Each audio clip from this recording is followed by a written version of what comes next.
So we actually have an update to Fairgame $. I can't believe it either. It's been too long. In case you forgot, Fairgame $, revealed May 24th of 2023, about 2.5 years ago at this point. It was revealed with this trailer. It's a CGI revealed trailer, but the premise, as far as we can tell, is that it is an extraction shooter where you play in teams of like maybe 3 or 4. I'm guessing 3 because that's what they show in the gameplay, or in the trailer rather. And you go through trying to break into billionaires' offices and penthouses and stuff, competing against other teams to break into vaults to get out with as much loot as you possibly can. And it's, it's a setup that is fairly straightforward, not particularly novel. And they show some tools and what seems to be non-lethal weapons and stuff like that. You break in, you get the stuff, but then somebody else breaks in wearing monkey masks and Fairgame $. This trailer was received very, very poorly. It was also partially because PlayStation chose to reveal it at an event where everybody was already kind of fed up with their live service shenanigans. And so they started the show with Fairgames, and this was one of their big reveals. And it was just like, come on, are we really doing this? And the comments reflected. So some of these comments came after Concord. As you can see, want to see me lose 400 million? Want to see me do it again? You can actually feel Sony sweating nervously through the screen. Guys, we're going to do a heist. Prepare yourselves. All right, let me just put on my giant hoop earrings. Eat the rich. $800 console without disc by default. Eat the rich, said BlackRock Multinational Investment Management Corporation. Literally. I mean, it's the problem with all of these games that are like, slay queen, eat the rich. I get it. The people making the game are not filthy rich. The developers are not filthy rich. I get it. But they're making a product for a multi-billion-dollar multinational corporation. And so it just looks kind of cringe. It just does. It comes off as out of touch and weird and cringy. Okay. So I get it, but it's also still cringy. It just is. Now, since this happened, there's been a couple of other updates. They went silent for about 1.5 years, 2 years after this initial reveal. Earlier this year, though, it was revealed that Jade Raymond, who co-founded the studio, had left. The details around it were very mysterious. It was kind of strange. As you can see here, PlayStation 5 executive Jade Raymond leaves studio she founded. And the story is basically that they didn't explain to the team in the day or on the day why she was gone. They basically sent an email to staff saying, hey, she's gone. And that was kind of it. And I'm sorry, if you're retiring or something, you probably are telling people, guys, this is my last week, then I'm gone. But that didn't happen. It just sounds like she wasn't allowed back in the studio on Monday morning. And then they had to explain to everybody what happened. And further reporting and updates came out and suggested that it was a result of some sort of play test that they did. And the feedback wasn't great. And after that, they shook it up like this. So Jade left, maybe just out of sheer frustration. We've been working on this so long and it looks like this isn't going well. I'm just going to leave. I'm done. Maybe that's what happened. And it was a rage quit. Maybe it was that they decided to boot her out because they had lost confidence in her. Who knows? We don't know. It's just speculation. But I think the main takeaway is that it doesn't sound like it was a friendly, happy, amicable departure. After that, there were rumors of a cancellation that they later had to clarify. It was not canceled. And I'm just going to be real. If your game is ever guys, it might be canceled, and everybody believes it and it's yeah, makes sense, it's not great. Okay, it's just not great. If people are yeah, no, I believe it, probably means that what you had wasn't that exciting and captivating. But there is a new update now. And it was discovered on Reddit, actually. Somebody went on and found a screen cap of Mr. Daniel's LinkedIn. And Daniel Depot, he, as you can see, is listed as creative director at Warner Brothers Games Montreal. Which is funny because we're going to talk about Warner Brothers Games Montreal here in a second. Something interesting is happening over there as well. But what's interesting is that he left, Because prior to this, he was working as game director at Haven. This game is not out yet, by the way, and he just left this month. Like, call me a conspiracy theorist or whatever, but like, I don't think it's a good sign when the game director leaves before the game even comes out. He worked on this game for 4.5 years, from March of 2021 through August of 2025. He's since left and is now permanent, full-time employed at Warner Brother Games Montreal. So maybe he was booted out as well, but this also, I mean, it's not like he left in March and then found a job in August. No. It looks like he found this job and then left Haven once he had this job locked in, which to me would suggest that he chose to leave, that he was not confident in his future at Haven, so he chose to go look for employment elsewhere. And if you're at the point where even the game director is not confident in the product, it's not great. Not good. Not good. Because again, like, you got to remember, the game director is the one with the vision. Like, the game director is the one with the game in their mind's eye and is trying to realize it and make it happen. And if that person is giving up on the game, because I don't care how you frame it, quitting the studio before the game comes out is giving up on the game. It just kind of is. I don't know how else you could possibly interpret that. You're giving up on the project. I think it shows that you're not very confident in it. You know, it's just not a great sign. It's not a great sign. And, we've had other stories of games that have had their creative directors or game directors leave. And we all know how those stories ended. Like even a game like Marathon. They had their director leave a couple years back. And then they were replaced with Joe Ziegler, who came over from Valorant and tried to rebuild the game and remake it as best he could, kind of in the limited time that he had. Another example was with Assassin's Creed Valhalla. Oh, I broke it. Sorry. The soundbite didn't work.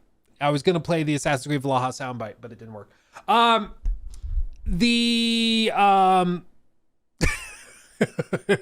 gotta love it when things work. But with AC Valhalla, the guy that was directing it was a guy named Ashraf Ismail, and he was caught up in a couple of scandals of his own. So he was booted out like 6 months before Assassin's Creed Valhalla came out. But at least in that case, he didn't want to leave. He didn't want to give up on it. He just was forced out because he allegedly was like using his role as a higher up within Assassin's Creed as a franchise to get with women and give them access to like seeing the game early. So it was like the most nerdy affair you could possibly have. But he's like using his role as game director on Assassin's Creed to get with girls who are big into Assassin's Creed and be like, hey, you want to see the next Assassin's Creed game early and stuff like that. Pretty cringe, but allegedly that's what happened. But anyway, going back to this, I just don't understand any way to twist this where it doesn't look horrible and it doesn't reflect very badly on the game. The studio director has left, willingly or unwillingly. I'm leaning towards unwillingly. And now the game director seemingly has chosen to leave after lining up a different job across the street at Warner Brothers. I just don't know how else to look at it than this is bad. I don't know how this game is still alive. Let it be. This is burning money for Sony. At this point, if I were Herman Holst, I don't know how he could look at this and think this is going to turn out great. Because again, like, live service games can't just be okay. Live service games have to be so good that people play them for years. Especially a game at this point like Fairgames that has so much money invested in it. And I think it's been up to this point sort of a sunk cost fallacy where it's just like, we've spent so much, we just have to stick with it. We can't give up on it now. But now I don't think there's any, I just don't think there's any alternative. Like, at least Concord had something. At least Concord like was a finished game at the end of it. I don't think it was that compelling. I don't think it was that feature complete, but it was at least a game that you could play. It looks like whatever playtest they had, they found so like underwhelming that it has shattered the confidence of the most senior people within the studio. Like, how bad would it have had to have been? You know, like, you got the person who built the company to leave, and now the game director who has been building it for 4.5 years to leave. And like, if he thought that this was going to pop off and be the next big thing, he would stick there. If you think that you're on the next big thing, you're going to stay. If you're working on Helldivers 2 and you knew how much that game was going to blow up, you aren't leaving right before it releases. You know, you want to see that through and enjoy all the success and laudations. You're not leaving presumably 6 months to a year before it launches, which is what it's supposed to do. So just not a great sign. Not a great sign. I wouldn't be surprised at this point if we hear in the next like few weeks that they've just decided to move on from it, because if even the studio director and or studio founder and the game director are losing confidence and bailing, I don't know any other possible way to interpret that. What's the translation of this? So studio lead recruiter Logan Lesage, I don't know, at Warner Brothers said, Warner Brothers Games is looking for an expert game designer to take the lead of flagship co-dev with one of our sister studios. If coaching excellent designers with your extensive experience is a pleasure and you would like to build a strong long-term relationship on fantastic IP, DM me and apply here. This was posted 3 weeks ago.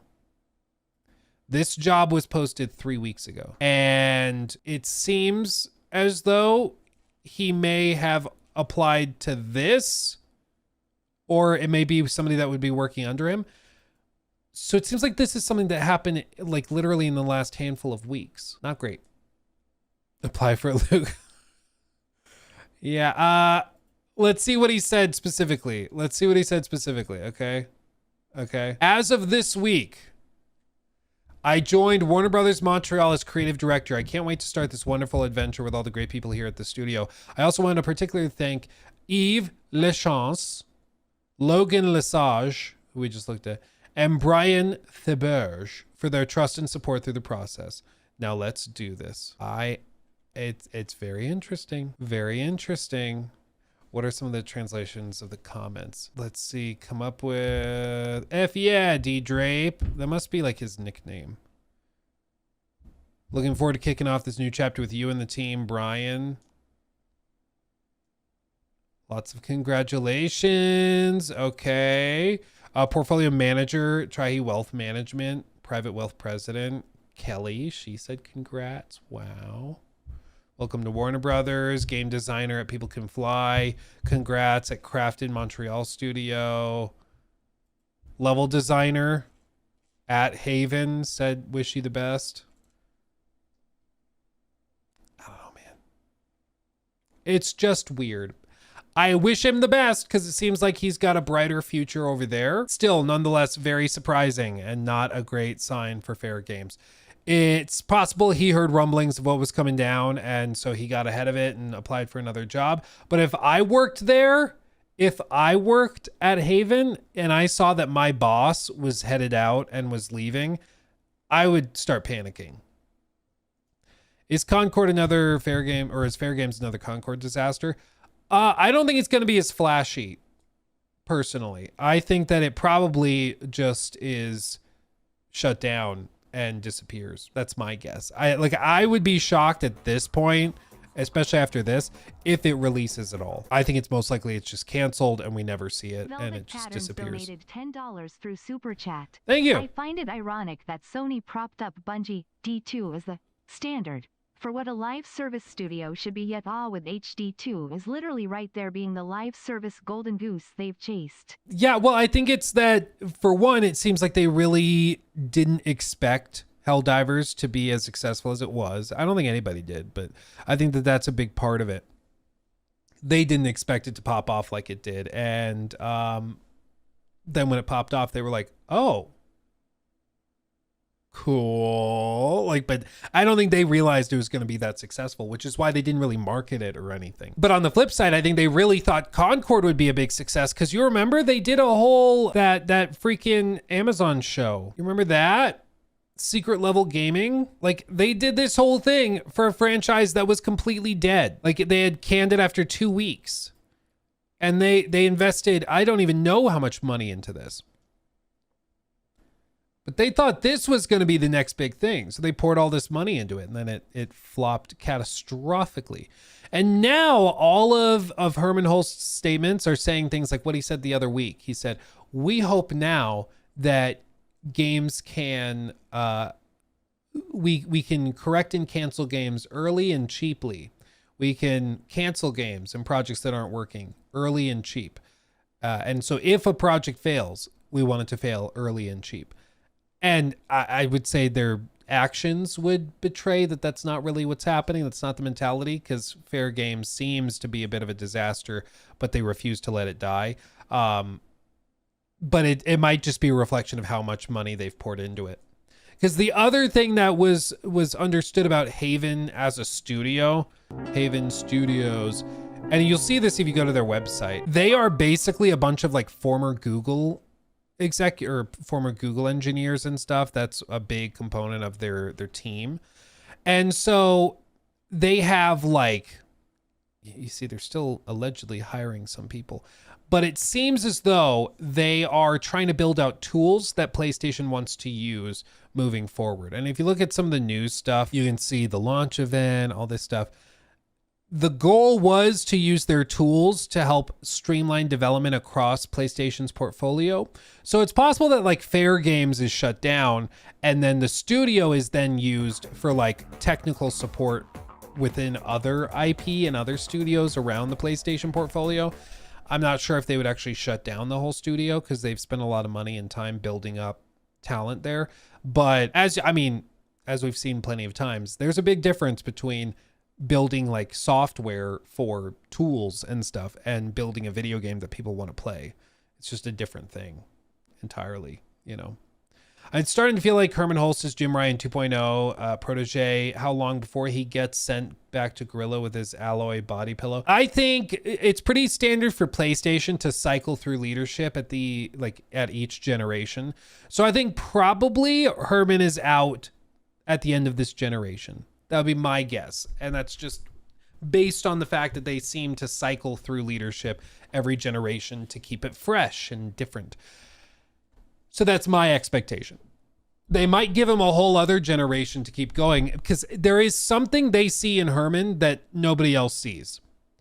Like the fact that he is still in a position of leadership after being the right-hand man to the guy that single-handedly blew like $5 billion on PlayStation projects that went nowhere. That I don't know how he's escaped blame for all of that. Like the reporting suggests that Concord was Herman's baby, not Jim's baby. It was Herman's baby that he cared about deeply.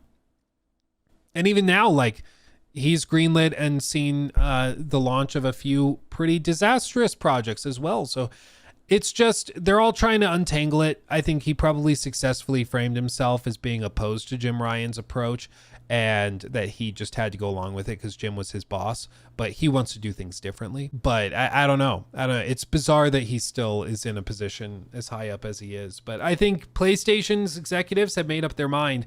They want to go this live service route. They want to pump out a lot of these types of games and they want to find the next big success. And they're going to keep doing it until they find more successes, even if that means burning a lot of time and money on failures. Because if they get one success, it pays for 5 failures, you know, so it's worth it for them. But it's nonetheless kind of insane that he's still kicking, you know. He took my thing.